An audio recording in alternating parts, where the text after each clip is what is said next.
C'est une première dans l'histoire de la Ve République, un ex-chef de l'État poursuivi devant le tribunal correctionnel pour corruption et trafic d'influence. Avant Nicolas Sarkozy, Jacques Chirac a été jugé et condamné pour les emplois fictifs de la ville de Paris, mais il ne s'était pas présenté au tribunal. Tout commence début 2014. L'affaire des écoutes trouve son origine dans un autre dossier judiciaire, celui du supposé financement libyen de la campagne présidentielle de 2007, qui vaut à Nicolas Sarkozy une quadruple mise en examen. Placé sur écoute, Nicolas Sarkozy utilise un portable avec une carte prépayée sous le pseudonyme de Paul Bismuth pour communiquer avec son avocat Thierry Herzog.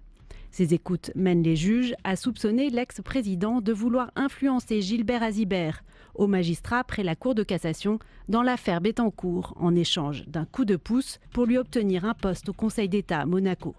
Mais l'ex-président se décide finalement à ne pas user de son influence. Pour ce procès, qui doit durer 3 semaines, Nicolas Sarkozy partage le banc des accusés avec son ami et avocat Thierry Herzog et Gilbert Azibert, ancien magistrat.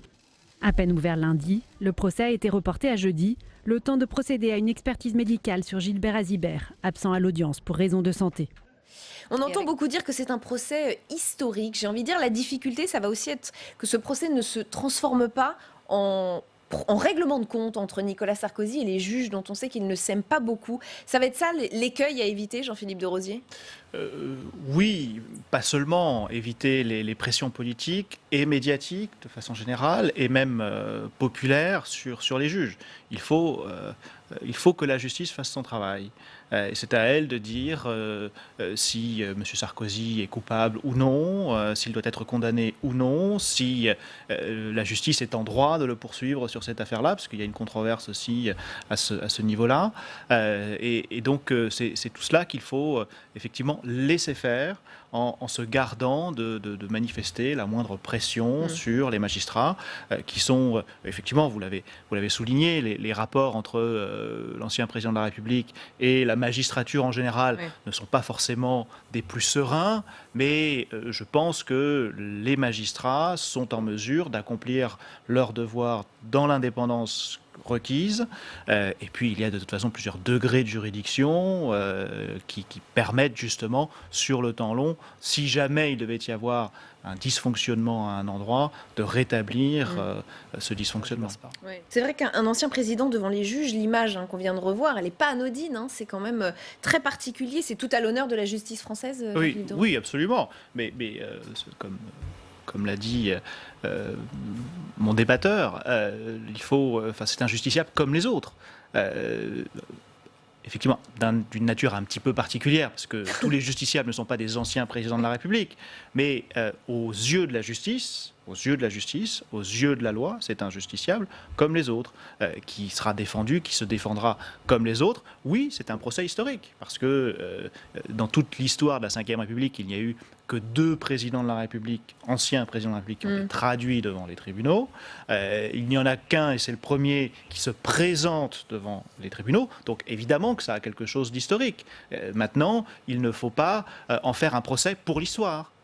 Il faut en permettre... c'est un avertissement pour qui, ça pour tout le monde. Pour M. Sarkozy, pour ceux qui auront à le juger, pour ceux qui auront à le défendre, et à défendre ses co-impliqués, ses co-accusés, les personnes qui sont poursuivies avec lui, notamment Maître Herzog et M. Azibert.